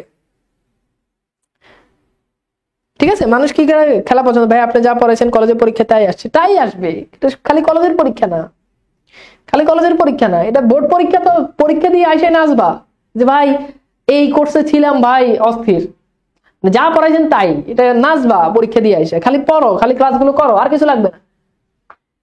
তাহলে এখানে কি বুঝাইছে, বলতেছে এরকম কি করতে হবে, সাহিত্য নিয়ে আমাদেরকে খেলতে হবে। যে লেখক সাহিত্য ক্ষেত্রে ফলের চাষ করতে ব্রতী, মানে মানে যিনি চান কোন একটা কাজ যিনি প্রতিষ্ঠা করতে চান, এটাকে বলা হয় ব্রতী, মানে ভালো কাজের অনুষ্ঠাতা। যিনি কোন রূপে কার্য উদ্ধারের অভিপ্রায় লেখনী ধারণ করেন, অর্থাৎ বলতেছে যে যিনি কোন রূপ কার্য, মানে যে লেখনী ধারণ করে মানে কি লিখে। হ্যাঁ, তো বলতেছে যে কেউ যদি কোনো একটা কাজ, কোন একটা স্বার্থ উদ্ধারের জন্য যদি কেউ যদি লেখে, অভিপ্রায় মানে হচ্ছে উদ্দেশ্য, এই উদ্দেশ্য যদি লেখে, তিনি গীতের মর্মও বুঝেন না, গীতার মর্মও বুঝেন না। অর্থাৎ তিনি যে কেন লিখেন এটাও বুঝেন না, কি লিখছে এটাও বুঝে না। এখন ধরো আমি তোমাকে বললাম যে ভাইয়া খেয়াল করো, আমি বললাম যে তুমি কবিতা লিখো, তুমি তোমার মতো করে একটা সুন্দর একটা কবিতা, ধরো তুমি তোমার মতো করে তুমি কবিতা লিখো। এখন আমি তোমাকে বললাম শুনো তুমি আমাকে নিয়ে একটা কবিতা লিখো। এখন তুমি এমন ভাবে কবিতা লিখবা যেইভাবে কবিতা লিখলে তানভীর ভাই ইমপ্রেস হবে, স্বাভাবিক না? যেইভাবে কবিতা লিখলে তানভীর ভাই একদম ফুলে কি হয়ে যাবে, বাস্ট হয়ে যাবে, আমি ওইভাবে কবিতা লিখবো। এটা কি থাকে, তোমার উদ্দেশ্য থাকে, তাই না? এখন বলছে তুমি যদি দেখো, তুমি কিন্তু আমার 5-10 জন কবিতা লিখতেছো, কিন্তু বাবা খেয়াল করে দেখো তো, কবিতাটা যখন তুমি মন থেকে লিখতা তখন কিন্তু তোমার মনের কথাগুলো আসতো, কিন্তু কবিতা যখন তুমি আমাকে খুশি করার জন্য লিখতেছো তখন কিন্তু কবিতাতে তোমার মনের কথাগুলো আসতেছে না, বরং তুমি যা দেওয়া দরকার, তেল দেওয়া দরকার 1 কেজি, তুমি তেল দিয়ে দিছো 5 কেজি। তাহলে এই জন্য লেখক বলছে তুমি যদি কোনো কিছু, যদি সাহিত্য যদি কোনো উদ্দেশ্য নিয়ে লিখো তাহলে সেই উদ্দেশ্য সফল হবে না। অর্থাৎ মনের কথাটাই হচ্ছে সাহিত্য। কেননা খেলা হচ্ছে জীব জগতের একমাত্র নিষ্কর্ম কাজ, অর্থাৎ খেলাটা হচ্ছে জীব জগতের মধ্যে একমাত্র নিষ্কর্ম কাজ, মানে আকাম, ঠিক আছে, যেটার কোনো ফলাফল নাই। অতএব মোক্ষম লাভ হচ্ছে আত্মার মুক্তি, আত্মার মুক্তি অর্জন। অতএব মোক্ষম লাভ একমাত্র উপায়। স্বয়ং ভগবান বলেছেন যদিচ তার কোনো কিছুর অভাব নাই তবুও তিনি বিশ্ব জগৎ সৃজন করেছেন। স্রষ্টার কি কোনো কিছু অভাব আছে? স্রষ্টার কি কোনো কিছু অভাব আছে? আল্লাহ তাআলার কোনো কিছুর অভাব আছে? নাই। কিন্তু আল্লাহ তাআলা তবুও পৃথিবীকে কি করলেন, তিনি সৃজন করলেন, সৃষ্টি করেছেন। অর্থাৎ সৃষ্টি তার লীলা মাত্র, কবির সৃষ্টি এই বিশ্ব সৃষ্টির অনুরূপ। এই সৃজনের মূলে কোনো অভাব দূর করার অভিপ্রায় নেই। সেই সৃষ্টির মূল অন্তরায় স্ফূর্তি, স্ফূর্তি মানে কি আনন্দ, এবং তার ফুল আনন্দ। ওকে, আচ্ছা, তার মানে সাহিত্য মানেই আনন্দ, লেখক এটা বুঝাতে চেয়েছে। একথা সাহিত্য সৃষ্টি জীবাত্মার লীলা মাত্র। জীবাত্মা মানে হচ্ছে, মানে মানুষকে বোঝায়। জীবাত্মা মানে হচ্ছে কি, প্রাণীর দেহ অবস্থানকারী আত্মা, মানে মানুষ, সহজ কথা বললে। এবং সে লীলা বিশ্বলীলার অন্তর্ভূত। কেননা জীবাত্মা পরমাত্মার অংশ। জীবাত্মা মানে হচ্ছে মানুষ, আর পরমাত্মা মানে হচ্ছে ঈশ্বর। পরমাত্মা মানে কি, ঈশ্বর। ওকে, মানে স্রষ্টা। সাহিত্যের উদ্দেশ্য সকল আনন্দ দেওয়া। এখানে আসছে যে সাহিত্যের উদ্দেশ্য হচ্ছে কি, সকলকে আনন্দ দেওয়া, কারো মনোরঞ্জন করা না। ওই যে কারো মনোরঞ্জন, যেমন আমাদের আপা থাকতে, আপার নিয়ে অনেক বই লেখা হয়েছে। এই বইগুলো লেখার উদ্দেশ্য হচ্ছে একটা, যে বই লিখলে আমাদের কি করবে, প্রধানমন্ত্রী আমাদেরকে কি করবে, আমাদেরকে ত্রাণ দিবে, আমাদেরকে ফ্ল্যাট দিবে, আমাদেরকে প্লট দিবে। এই জন্য প্রধানমন্ত্রী নিয়ে লিখা, পত্রিকায় লিখা, ভাষায় ফেলাইছে, বই লিখা ফেলাইছে, কত বই আছে হিসাব নাই। তো বলছে যে এই জন্য সাহিত্য লিখতে হবে আনন্দ দেওয়া, কারো মনোরঞ্জন করা না, কাউকে খুশি করার জন্য সাহিত্য লেখা যাবে না। এই দুয়ের ভিতর যে আকাশ পাতাল প্রভেদ আছে, সেটি ভুলে গেলেই লেখকেরা নিজের খেলা না করে পরের জন্য খেলনায় তৈরি করতে পারে। কারণ তুমি যদি আমাকে খুশি করার জন্য যদি বই লেখো, তাহলে তুমি এটা খেলা লিখো নাই, তুমি এটা আমার জন্য একটা খেলনা বানাইছো, তাই না? তুমি এটা আমার জন্য কি বানাইছো, খেলনা বানাইছো। এতটুকু পর্যন্ত কি বুঝতে পারছো? অর্থাৎ লেখক বুঝাতে চাইছেন সাহিত্য মানে যেটা মন থেকে আসবে ওইটা। তুমি যদি কাউকে উদ্দেশ্য করে যদি লেখো, তাহলে তো সেটা খেলা হবে না, সেটা খেলনা হয়ে যাবে। এখন খেলনার কাজ কি, খেলনা দিয়ে আমরা খেলাই, এরপর খেলনা মানে খেলতে আর ভালো লাগতেছে না, এটা আর ভালাই দিই, খেলনার আর খোঁজই থাকে না, এটা বলছে। ঠিক আছে, আচ্ছা, গুড। আচ্ছা, এটা হচ্ছে সমাজে মনোরঞ্জন করতে গেলে সাহিত্য যে স্বধর্মচ্যুত হয়ে পড়ে তার প্রমাণ বাংলাদেশে আজ দুর্লভ নয়। অর্থাৎ কারো মনোরঞ্জন করতে গেলে, মানে কাউকে খুশি করতে গেলে সাহিত্য যে তার ধর্ম থেকে সরে যায়, সাহিত্যের যে বৈশিষ্ট্য, সেই বৈশিষ্ট্য যে পূরণ হয় না, ঠিক আছে, সেগুলো যে পূরণ হয় না, এটা বাংলাদেশে এখন এটা দেখলেই বোঝা যায়। কাব্যের ঝুমঝুমি, অর্থাৎ এখন অনেক কাব্য, বিজ্ঞানের চুষিকাঠি মানে ললিপপ খাওয়ানো, ললিপপ ললিপপে একটা ডান্ডা থাকে না যেটা চোষো, এটাকে বলে চুষি কাঠি। বিজ্ঞানের চুষি কাঠি, দর্শনের বেলুন, অর্থাৎ বিভিন্ন বিষয় নিয়ে এখন আমরা সাহিত্য লিখে ফেলি, বিজ্ঞান নিয়ে লিখে ফেলি, দর্শন নিয়ে লিখে ফেলি, এগুলো একটু মানে ফান করে বলতেছে আর কি। রাজনীতির রাঙালাঠি, ইতিহাসের ন্যাকড়ার পুতুল, নীতির টিনের ভেপু এবং ধর্মের জয়ডাক, এইসব জিনিস সাহিত্য বাজার ছেয়ে গেছে। অর্থাৎ সাহিত্যে এখন আর অভাব নাই, দর্শন নিয়ে লিখে ফেলতেছি, বিজ্ঞান নিয়ে লিখে ফেলতেছি। সাহিত্য রাজ্যে খেলনা পেয়ে পাঠকের মনতুষ্ট হতে পারে, কিন্তু তা গড়ে লেখকের মনতুষ্ট হতে পারে না। অর্থাৎ এই সস্তা জিনিসগুলো, এগুলো দ্বারা বোঝানো হচ্ছে যে ইতিহাস মানে এই সস্তা জিনিসগুলো দ্বারা হয়তো এখন পড়ে আমাদের মন খুশি হয়ে যায়, মানে খারাপ জিনিসের পথে এখন মানুষের এখন আসক্তি বেশি, ওটা বলতেছে। কারণ পাঠক সমাজ যে খেলনা আজ আদর করে, কাল সেটিকে ভেঙে ফেলে। অর্থাৎ খেলনা আজকে ভাল লাগে, নতুন ছোটবেলা যখন খেলনা কিনছো, ঈদের মাঠ থেকে খেলনা কেনার পর সেই খেলনা ছাড়া ঘুমাইতেও যাও না, তাই না? দুম্বা চলে গানের যে ফোন কিনছো না, হ্যাঁ, পিস্তল কিনছো, এগুলো ছাড়া 3 দিন ঘুমে হইতো না। তো কিন্তু কয়দিন পর এটা কি করে, এটার আর খবরই থাকে না। তো বলছে এই এখন আমরা এত সস্তা লেখা লিখি যেগুলো পাঠক পড়ে খুব ভাল লাগে, কিন্তু কয়দিন পর এগুলো আর খোঁজই থাকে না। সে প্রাচ্যই হোক আর পশ্চাতেই হোক, কাশী হোক কিংবা জার্মানি হোক। কাশী মানে একটা পুণ্যস্থান, আর জার্মানি দ্বারা বোঝানো হচ্ছে বিদেশ, মানে যেখানেই হোক। দুদিন ধরে তা কারো মনোরঞ্জন করতে পারে না। আমি জানি যে পাঠক সমাজের আনন্দ দিতে গেলে তার প্রায়শই বেদনাবোধ করে থাকেন, কিন্তু এতে ভয় পাবার কিছু নেই, কেননা কাব্য জগতে যার নাম আনন্দ তারই নাম বেদনা। অর্থাৎ লেখক হয়তো সস্তা, পাঠক হয়তো সস্তা জিনিস পছন্দ করে, কিন্তু লেখককে সস্তা জিনিস লেখা যাবে না। অর্থাৎ আমি লেখার আগে এটা যদি চিন্তা করি যে আমি ওইটাই লিখবো যেটা মানুষ খাবে, এই জিনিস করতে গেলে বিপদ। এই জিনিস করতে গেলে সাহিত্যের মান হারাবো, ঠিক আছে? এই জিনিস করতে গেলে সাহিত্যের মান হারাবো। ওকে, বুঝছো? আচ্ছা, এইবার এরপর খেয়াল করতে পারো, অপরপক্ষে যে যুগে পাঠক হচ্ছে জনসাধারণ, সুতরাং তার মনোরঞ্জন করতে গেলে আমাদের অতি সস্তা খেলনা করতে হবে। ওই যে বলছে যখন পাঠকই সস্তা জিনিস খোঁজে তখন আমাদেরকে সস্তা জিনিস লিখতে হয়, নাইলে তা বাজারে কাটবে না, মানে নাইলে বাজারে চলবে না। সস্তা জিনিস না লিখলে এখন আর কি বাজারে চলবে না। বরং সস্তা করার অর্থ হ্যাঁ খেলো করা, মানে সেটা খেলো করা। এর বলছে বৈশ্য মানে হচ্ছে প্রাচীন আর্য সমাজের চতুর্বর্ণের তৃতীয় স্তর, যারা কৃষি কাজ বা ব্যবসা বাণিজ্য করে। এখানে সে বৈশ্যদের কথা বলছে। লেখকের পক্ষে শূদ্র পাঠকের মনোরঞ্জন করা সঙ্গত। অর্থাৎ শূদ্র কারা? প্রাচীন আর্য সমাজের নিম্ন শ্রেণীর মানুষ। অর্থাৎ তাদের পক্ষে কি করা সঙ্গত, কাজ করা সঙ্গত। অতএব সাহিত্য আর যাই হোক না কেন পাঠক সমাজের মনোরঞ্জন করার চেষ্টা করো না। তাহলে কি বলছে? পাঠক সমাজে কি করে, মানে যারা পড়বে তাদের মনোরঞ্জন করার জন্য, তাদেরকে বিনোদন দেওয়ার জন্য আমি তাদেরকে উদ্দেশ্য করে লিখবো, এই কাজ করা যাবে না। তবে কি সাহিত্যের উদ্দেশ্য লোককে শিক্ষা দেওয়া? এবার বলছে আচ্ছা ঠিক আছে, মনোরঞ্জন করার জন্য সাহিত্য লিখবো না, ফাইন। তাহলে কি সাহিত্যের উদ্দেশ্য হচ্ছে যারা পড়বে তাদেরকে শিক্ষা দেওয়া? অবশ্যই নয়। লেখক বলছে না, সাহিত্যের উদ্দেশ্য শিক্ষা দেওয়া, এটাও না, ঠিক আছে? এরপর বলছে কি, কেননা কবির মতিগতি শিক্ষকের মতিগতি সম্পূর্ণ বিপরীত। এবার বলছে কবি আর শিক্ষক কিন্তু এক না। স্কুল না বন্ধ হলে যে খেলার সময় আসে না তা তো সকলেই জানা আবশ্যক, কিন্তু সাহিত্য রচনা যে আত্মার লীলা এই শিক্ষকেরা স্বীকার করতে প্রস্তুত নন। সুতরাং শিক্ষা ও সাহিত্যের ধর্মকর্ম যে এক নয় এ সত্য একটু স্পষ্ট করিয়ে দেখিয়ে দেওয়া আবশ্যক। এবার লেখক বুঝাচ্ছেন যে শিক্ষা আর সাহিত্য কিন্তু এক না, দুটো আলাদা। প্রথমত শিক্ষা হচ্ছে সেই বস্তু যা লোকে নিতান্ত অনিচ্ছা সত্য গলদকরণ করতে বাধ্য হয়, এটা কিন্তু ভালো কথা। বলছে শিক্ষা হচ্ছে এটা, পোলাপাইনে পড়তে মন চায় না কিন্তু পোলাপাইনে এটা গিলাই দেওয়া হয়, গলদকরণ মানে হচ্ছে কি গিলাই দেওয়া হয়, এটাকে লেখক বলছে এটা হচ্ছে শিক্ষা। অপরপক্ষে কাব্যরস লোকে শুধু স্বেচ্ছায় নয় সদানন্দে পান করেন। বলছে কাব্যের রস, সাহিত্যের রস, এটা মানুষকে বাধ্য করবে না, সাহিত্য মানুষ নিজ থেকে পড়বে। কেননা শাস্ত্র মতে সে রস অমৃত, অর্থাৎ সেই রস অমৃত। সাহিত্যের রস হচ্ছে এমন রস, এই রস কখনো খারাপ লাগে না, এটা সবসময় ভালো লাগে। দ্বিতীয় শিক্ষার উদ্দেশ্য হচ্ছে মানুষের মনকে বিশ্বের খবর জানানো, অর্থাৎ মানুষের মনকে। এরপর বলছে যে দ্বিতীয়ত সাহিত্যের উদ্দেশ্য হচ্ছে কি, মানুষের মনকে বিশ্বের খবর জানানো। সাহিত্যের উদ্দেশ্য মানুষের মনকে জাগানো, তাহলে মানুষের মনকে জাগানো এটা হচ্ছে সাহিত্যের উদ্দেশ্য। কাব্য যে সংবাদপত্র নয় একথা সকলেই জানেন, অর্থাৎ কাব্য সংবাদপত্র না। তৃতীয়ত অপরের মনের অভাব পূর্ণ করার উদ্দেশ্যই শিক্ষকের হস্তে শিক্ষা জন্ম লাভ করেছে, কিন্তু কবি নিজের মনের অপূর্ণতা হতেই সাহিত্যের উৎপত্তি। এবার বলতে যে মানুষের মনের যে অভাব, অর্থাৎ শিক্ষার যে অভাব, সেটাকে পূরণ করার জন্য শিক্ষকের জন্ম, কিন্তু সাহিত্যের জন্ম হচ্ছে মানুষের মনের অভাবকে পরিপূর্ণ করার জন্য। সাহিত্যের উদ্দেশ্য যে আনন্দ করা, শিক্ষাদান করা না।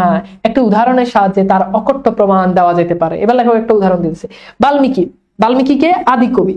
বাল্মীকিকে আদি কবি বলছে বাল্মীকি আদিতে মুনি ঋষিদের জন্য রামায়ণ রচনা করেছিলেন। অর্থাৎ বাল্মীকি একটা লিখেছিলেন, একটা মহাকাব্য লিখেছিলেন, তার নাম হচ্ছে রামায়ণ, জনগণের জন্য নয়। অর্থাৎ বাল্মীকি রামায়ণ লিখছে, সেই রামায়ণ এখন বাংলা সাহিত্য অতি বিখ্যাত। বলছে সেই রামায়ণ এখন বাংলা সাহিত্যে অতি বিখ্যাত, কিন্তু বাল্মীকি যে রামায়ণ লিখেছে, এই রামায়ণটা খেয়াল করে দেখো, ওই রামায়ণটা কিন্তু তিনি জনগণের জন্য লিখে নাই। অর্থাৎ এটা দ্বারা বোঝাচ্ছে যে লেখক খালি পাঠককে উদ্দেশ্য করে লিখবে, পাঠক কোন জিনিস লিখলে ভরপুর মজা পাবে, বিনোদন পাবে, বই বেশি কিনবে, এই উদ্দেশ্যে না। যদি তাই হতো তাহলে বাল্মীকি রামায়ণ কিন্তু সেই উদ্দেশ্যে লিখতো, কিন্তু সেটা কিন্তু করে নাই। একথা বলা বাহুল্য যে বড় বড় মুনি ঋষিদের কিঞ্চিত শিক্ষা এবং উদ্দেশ্য ছিল না, অর্থাৎ তারা শিক্ষা দেওয়ার জন্য রামায়ণ লিখে নাই। এখন বলতেছে ওই রামায়ণটা এখন বিখ্যাত মানুষরাও পড়ে, শিক্ষিত মানুষরাও পড়ে, কিন্তু তাদের উদ্দেশ্য কিন্তু শিক্ষা দেওয়া ছিল না। ওকে, আচ্ছা, এরপর বলছে যে খেয়াল করো, এরপর বলছে কিন্তু রামায়ণ শ্রবণ করে মহর্ষিরা যে কতদূর আনন্দে আত্মহারা হয়েছিলেন তার প্রমাণ তারা কুশীলবকে তার যথাসর্বস্ব এমনকি কপিন পর্যন্ত, হ্যাঁ, পেলা মানে তো বুঝতে পারছো, পাঁচালি গান আর কি, পেলা দিয়েছিলেন। অর্থাৎ এই লাইনটা দ্বারা বলতেছে যে রামায়ণ উদ্দেশ্য শিক্ষা দেওয়ার জন্য লেখেন, অথচ সেই রামায়ণ এখন শ্রবণ করে, শ্রবণ মানে শুনে মানুষ আনন্দে আত্মহারা হয়ে যায়। অনেক সময় আমি যদি এইভাবে বলি তাহলে তোমরা ভালো বুঝবে, মুসলমানরা কোরআন শরীফ তেলাওয়াত শুনে একেবারে আনন্দে আত্মহারা হয়ে যায় না, এমন। তো সেই ধর্ম অনুযায়ী, সেই ধর্মে, হিন্দু ধর্মের তারা রামায়ণ পড়ে এভাবে কি হয়ে যায়, আত্মহারা হয়ে যায়, মজা লাগে, সেটার কথা বলতেছে।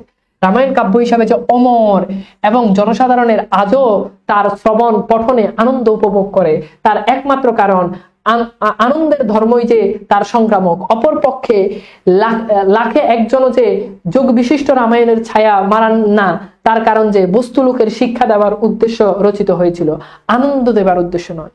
অর্থাৎ এটাকে আনন্দ দেওয়ার উদ্দেশ্য করে রামায়ণ লেখা নয়, ঠিক আছে? আর রামায়ণ আনন্দ দেওয়ার উদ্দেশ্যে লেখা হয় না, এই জন্য মানুষ এখন রামায়ণ পড়ে আনন্দ পায়। ওকে, আসল কথা যে সাহিত্য কোশ্চিনকাল মানে হচ্ছে কখনো, কোশ্চিনকাল মানে কি কখনো, সাহিত্য কখনো স্কুল মাস্টারই ভার নেয় না। অর্থাৎ স্কুল মাস্টার যেমন পোলাবাইনদেরকে বেদ দিয়ে শেখায়, সাহিত্য কখনো এই ভার নেয় না। এতে দুঃখ করার কোনো কারণ নাই। দুঃখের বিষয় হলো যে স্কুল মাস্টাররা একালে সাহিত্য পড়ানোর ভার নিয়েছে, অর্থাৎ আমাদের মতো মাস্টাররা এখন সাহিত্য পড়ায়। তো লেখক এটার বিরোধিতা করছে। লেখক বলেছেন যে সাহিত্য তো ছেলেমেয়েরা নিজ থেকে পড়বে, সাহিত্য কেন তাদেরকে স্কুল মাস্টার পড়াতে হবে? কিন্তু ব্যাপারটা হচ্ছে তোমরা তো স্কুল মাস্টার দিয়েই পড়াইলেই পড়ো না, লেখক তার এই অবস্থা জানে না, তোমাদেরকে তো পড়াইলেই পড়ো না, নিজে আবার কখন পড়বা? এ বলছে কাব্যরস নামক অমৃতে যে আমাদের অরুচি জন্মেছে তার জন্য দায়ী এই যুগের স্কুল এবং মাস্টার। অর্থাৎ স্কুল আর মাস্টার এইভাবে পোলাবাইনদেরকে পড়ায়, এই জন্য এটার জন্য অরুচি লাগছে। যদি এই কথাটার সাথে সম্পূর্ণ আমি দ্বিমত, কারণ পোলাবাইন এমনিতেই পড়ে না, আবার ওদেরকে যদি ছেড়ে দিই যে তোমরা তোমাদের মতো পড়ো, তাহলে কি হবে? বুঝছো? আচ্ছা, এরপর বলছে কাব্য পড়া এবং বোঝার জিনিস, কিন্তু স্কুল মাস্টারের কাজ হলো বই পড়ানো এবং বোঝানো। অর্থাৎ কাব্য বুঝতে হবে, স্কুল মাস্টার এখন খালি বই বুঝে। তো লেখক কেন স্কুল মাস্টারের পিছনে লাগছে আমি জানি না। লেখক এবং পাঠকের মধ্যে স্কুল মাস্টার দণ্ডায়মান, অর্থাৎ লেখক এবং পাঠকের মধ্যে আজকে স্কুল মাস্টার বাধা, সবচেয়ে বড় বাধা কি এটা, ঠিক আছে? এদের মধ্যস্থিতার কৃপায় আমাদের সঙ্গে কবি মনের মিলন দূর হয়ে যাক, তার ইক্ষুর মিলনও ঘটে না। স্কুল ঘরে আমরা কাব্যের রূপ দেখতে পাই যে শুধু তার গুণ শুনি। টিকা ভাষ্যের প্রসারে, টিকা ভাষ্য মানে হচ্ছে ব্যাখ্যা, এই যে তোমাদেরকে যে ব্যাখ্যা করে করে পড়ে প্রত্যেকটা লাইন, টিকা ভাষ্যের প্রসারে আমরা কাব্য সম্বন্ধে সকল নিঘুর তত্ত্ব জানি, কিন্তু সেতে কি বস্তু তা চিনি নেই। অর্থাৎ আমরা কাব্য ভালো করে বুঝি না, আমরা খালি ব্যাখ্যা পড়ি। আমাদের শিক্ষকদের প্রসাদে আমাদের এই জ্ঞান লাভ হয়েছে যে পাথুরে কয়লা হীরার সবর্ণ না হলো স্বগোত্র। অর্থাৎ পাথরের কয়লা হীরার সবর্ণ মানে একই বর্ণ না হলো স্বগোত্র, একই গোত্র। অপর পক্ষে হীরক ও কাচ যমজ হলেও সহোদর নয়। হীরক আর কাচ দেখতে একই রকম ঝকঝক, কিন্তু সহোদর না, এক না। আর একের জন্ম পৃথিবীর গর্ভে, অপরটির জন্ম মানুষের হাতে। অর্থাৎ একটা পৃথিবী থেকে একটা প্রাকৃতিক ভাবে আর একটা মানুষের হাতে হয়েছে। এই উভয়ের ভিতর এক দা কোমড়ার সম্বন্ধ ব্যতীত অপর কোনো সম্বন্ধ নেই। অর্থাৎ এই হীরা আর কাচের মধ্যে দা কোমড়ার সম্পর্ক, শত্রুতা, দুইটা এক না, দেখতে একই কিন্তু দুইটা সম্পূর্ণ আলাদা। অথচ এত জ্ঞান সত্ত্বেও আমরা সাহিত্যের চকচকে হীরা এবং হীরাকে কাজ বলে নিত্যই ভুল করি, এবং হীরা ও কয়লাকে এক শ্রেণীভুক্ত করে তিলমাত্র দ্বিধা করি না। অর্থাৎ বলতে যে সাহিত্যটা এখন আমরা যেভাবে পড়ি ওভাবে আসলে পড়ার জিনিস না। সাহিত্যটাকে আমরা এখন কি করছি, আমাদের মধ্যে অরুচি জন্ম নিয়েছে, কেননা অরূপ যে সঙ্গত তার বৈজ্ঞানিক প্রমাণ আমাদের মুখস্থ আছে। সাহিত্য শিক্ষার বান নেয় না। এবার বলছে সাহিত্য পড়ো তুমি যে শিখবা এরকমটা না, সাহিত্য কখনো শিক্ষার বান নেয় না, কেননা মনোজগতে শিক্ষার কাজ হচ্ছে কবি কাজের ঠিক উল্টো। অর্থাৎ কবি শেখায়, কবি আনন্দ দেয়, শিক্ষক শেখায়, ভালো লাগলেও শিক্ষক শেখায়, না লাগলেও শিক্ষক শেখায়। হ্যাঁ, ঠিক আছে? এর বলছে কারণ কবির কাজ হচ্ছে কাব্য সৃষ্টি করা, আর শিক্ষকের কাজ হচ্ছে প্রথমে তা বধ করা। বধ করা মানে হচ্ছে একদম কাব্যকে প্রথমে হত্যা করে ফেলে শিক্ষক, তারপর কি করে, তারপরে তা সবচ্ছে মানে হচ্ছে কেটে, একেবারে কেটে কাটা, মানে লেখক বলছে যে শিক্ষকরা সাহিত্যকে বিকৃত করে ফেলছে, প্রথমে বধ করে, সাহিত্যকে একেবারে হত্যা করে, তারপর সেটাকে কেটে ফেলে। এটা তারা বুঝাচ্ছে যে ছেলে মেয়েদেরকে কাব্যের রসটা না বুঝায়, কি করে ডিরেক্ট। অনেক সময় আমি যখন মানে কোনো একটা গল্প প্রবন্ধ যখন পড়াইতে যাই তখন অনেক বেশি কথাবার্তা বলি, অনেক উদাহরণ দিই তোমাদেরকে। অনেকে বলে ভাই আপনি এত কথা বলেন কেন, খালি লাইন বাই লাইন পড়া বুঝাই দেন। কিন্তু জিনিসটা যে ফিল করার বিষয়, ফিল করার ব্যাপারটা আমি দিতে চাই। অনেকে বলে ভাই আপনি বেশি কথা বলেন, পড়ান। তো লেখক এটাই বলতে যে শিক্ষকরা তো ওই যে খালি যদি লাইন বাই লাইন পড়াই দিই তাহলে তো এটা বধ করে ফেললাম, এটা হত্যা করে ফেললাম, এরপর এটাকে কি সব হচ্ছে এটাকে একেবারে কেটে ফেললাম, মারিয়ে ফেললাম। ওই উপায় তার তত্ত্ব আবিষ্কার করা এবং প্রচার করা। এইসব কারণে নির্ভয়ে বলা যেতে পারে যে কারো মনোরঞ্জনে সাহিত্যের কাজ নয়, কাউকে শিক্ষা দেওয়াও নয়, সাহিত্যের ছলে হাতে খেলনাও নয়, গুরুর হাতের বেত নয়। অর্থাৎ সাহিত্য ছেলের হাতের খেলনা না যে খেলে কিছুদিন পর ফেলে দিলাম। এরপর বেত দিয়ে যেমন মানুষকে বাধ্য করে কাজ করানো হয়, সাহিত্য এমন বাধ্য করার জিনিসও না। বিচারের সাহায্যে এই মাত্র প্রমাণ করা যায় যে বস্তু যে কি, হ্যাঁ, তার জ্ঞান অনুভূতি সাপেক্ষ, তর্ক সাপেক্ষ নয়। সাহিত্যে মানবতা খেলা করে এবং সেই খেলার আনন্দ উপভোগ করে। এ কথার অর্থ যদি স্পষ্ট না হয় তাহলে কোনো সুদীর্ঘ ব্যাখ্যা দ্বারা তা স্পষ্টতর করা আমার অসাধ্য। এইসব কথা শুনে আমার যৌনিক শিক্ষা বক্ত বন্ধু এই সিদ্ধান্ত উপনীত হয়েছেন যে সাহিত্য খেলার ছলে শিক্ষা দেয়। তাহলে লেখকের বন্ধু এটা দ্বারা এই সিদ্ধান্ত উপনীত হয়েছে যে সাহিত্য খেলার ছলে, অর্থাৎ খেলতে খেলতে যেটা শিক্ষা দেয়। যেমন আমি অনেক সময় গল্প পড়াইলে তোমার কাছে মনে হয় যে ভাই গল্প করতে করতে গল্পটা শেষ, গল্প করতে করতে কবিতাটা শেষ। তো এর বলতে যে সাহিত্য হচ্ছে খেলার ছলে তোমাকে শেখাবে। এবার আসো আমরা একটা প্রশ্ন সলভ করি। অনেক বড় একটা প্রবন্ধ ছিল। এবার দেখো তো তোমরা পারো কিনা, দেখো তো প্রশ্নগুলো সলভ করো। ঠিক আছে, এটার পিডিএফটা তোমাদেরকে দিয়ে দিব, এখান থেকে ভালো করে পড়ো, এমসিকিউ গুলো সলভ করে দিচ্ছি। ঠিক আছে, আচ্ছা এইবার দেখো, কোথায় না বসলে আমাদের উপদেশ কেউ মানে না? বেদিতে, কাষ্ঠমঞ্চে, রঙ্গমঞ্চে, টঙে। তো এখানে এটার উত্তর হবে কোথায় না বসলে আমাদের উপদেশ। এটা হচ্ছে বেদি। বেদিনী মানে হচ্ছে বেদি বা বেদিনী মানে হচ্ছে মানে ডাইস বলে না, যেখানে দাঁড়াই মানে বক্তৃতা দেয়, ওইটা। ওকে, আচ্ছা এবার দেখো আমরা কত ঘন্টা টঙে চড়তে থাকতে চাই, মানে কত ঘন্টা আমরা টঙে চড়ে থাকতে চাই। প্রথম প্রশ্নটা অনেকে ভুল করবা, এটার উত্তর ক হবে। আচ্ছা এইটা সলভ করো, আমরা কত ঘন্টা টঙে চড়ে থাকতে চাই বলো তো। তো এটা তো বুঝতে পারতেছে যে এটা কি হবে, 24 ঘন্টা, তাই না? তাহলে এটার উত্তর হচ্ছে খ। গুড।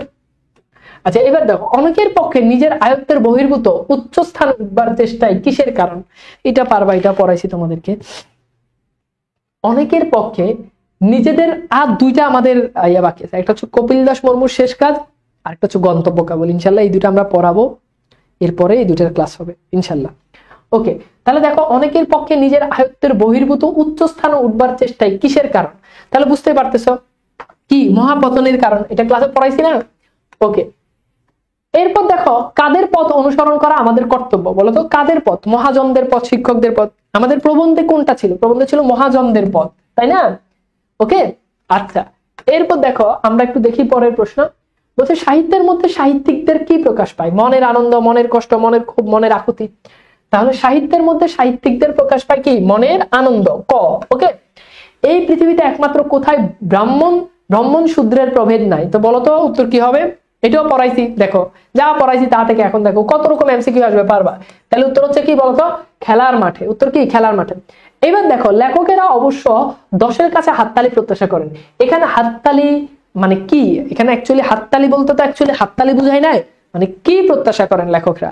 মানে লেখকরা লিখে কি নিজেকে নিজে প্রকাশ করা, প্রেরণা লাভ, স্বীকৃতি লাভ, নিজেকে বড় করা। তাহলে বুঝতে পারতেছে উত্তর হচ্ছে স্বীকৃতি লাভ, মানে পাঠক এটা গ্রহণ করছে। হাততালি মানে কি? পাঠক এটা গ্রহণ করছে, এই স্বীকৃতি চায়। বাহবা না পেলে লেখকরা কি করেন? এটা তোমাদেরকে আমি বলছি, উত্তর হচ্ছে কি? মনক্ষুণ্ণ হন। লেখকরা কি করেন? মন খারাপ করেন। ওকে, আচ্ছা এরপর দেখো সাহিত্যে খেলা প্রবন্ধে কোন মাঠের কথা বলা হয়েছে বলতো? কোন মাঠের কথা? একদম যা পড়াবো তাই, প্রত্যেকটা লাইন বাই লাইন তোমাদেরকে বুঝিয়ে দিছি, কোনো সমস্যা থাকবে না, কোনো সমস্যা থাকবে না। এখন থেকে পড়ো, বস হয়ে যাবা।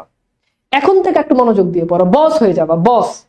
ওকে, তাহলে এইটা কি হবে বলতো? এটা হচ্ছে গড়ের মাঠ। হ্যাঁ, ওই যে টাউন হলের পাশে ওইটাকে বলছে কি? গড়ের মাঠ। ওকে, আচ্ছা এরপর আমরা একটু চলে যাই। দেখো এরপর বলছে জীব জগতের একমাত্র নিষ্কর্ম কর্ম কি? তাহলে উত্তর হচ্ছে কি? খেলা। উত্তর কি? খেলা।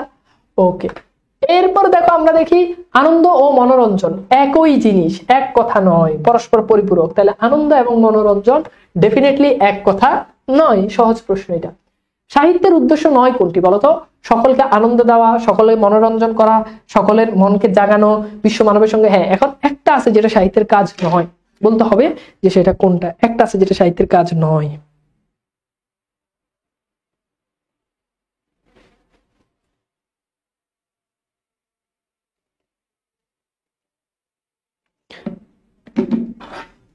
ওকে, তাহলে দেখো, হ্যাঁ এইটা যে সকলকে আনন্দ দেওয়া, মানুষের মনকে জাগানো, বিশ্ব মানবের সঙ্গে নতুন তার মানে এইটা উত্তর নয়। ঠিক আছে, সকলের মনোরঞ্জন করা।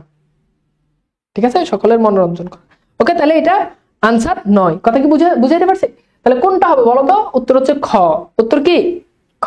ওকে, হ্যালো ভাই, ক্লাসে 10 মিনিট পর কল দিই আপনাকে। ওকে ওকে, এইবার আসো আমরা এটা দেখি যে কাব্য জগতের যার নাম আনন্দ তারই নাম কি?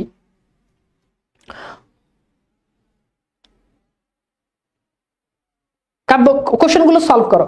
কাব্য জগতে যার নাম আনন্দ তার নাম কি? তার নাম হচ্ছে বেদনা। দেখছো ওই যে লাইনটা পড়ছো না, শিক্ষা ও সাহিত্য পরস্পর কিরূপ। তো শিক্ষা এবং সাহিত্য পরস্পর কি আমরা পড়ছি না? শিক্ষা সাহিত্য হচ্ছে কি? পরস্পর বিপরীত। ওকে, আচ্ছা এবার দেখো, এককালে সাহিত্যের বান নিয়েছিল কারা? তাহলে স্কুল মাস্টারদের কথা উল্লেখ ছিল, তাই না? একালে, সরি এককালে না, একালে। ওকে, তাহলে এই কালে সাহিত্যের ভার নিয়েছে স্কুল মাস্টাররা, লেখকের মতে। আমরা সাহিত্যে হীরাকে কোনটি বলে নিত্য ভুল করি? তাহলে সাহিত্যে হীরাকে আমরা কাজ বলি, হীরাকে কাচের সাথে তুলনা করছে, তাই না? এখন বলো তো ভাই, পারবা না? পারবা? সহজ বলো তো, সহজ না? গুড, সহজ, একটু ভালো করে পড়লেই পারবা। ওকে, ঠিক আছে, কেমন লাগছে বলো তো? পারবা? কেমন লাগছে একটু জানাও তো কমেন্টে।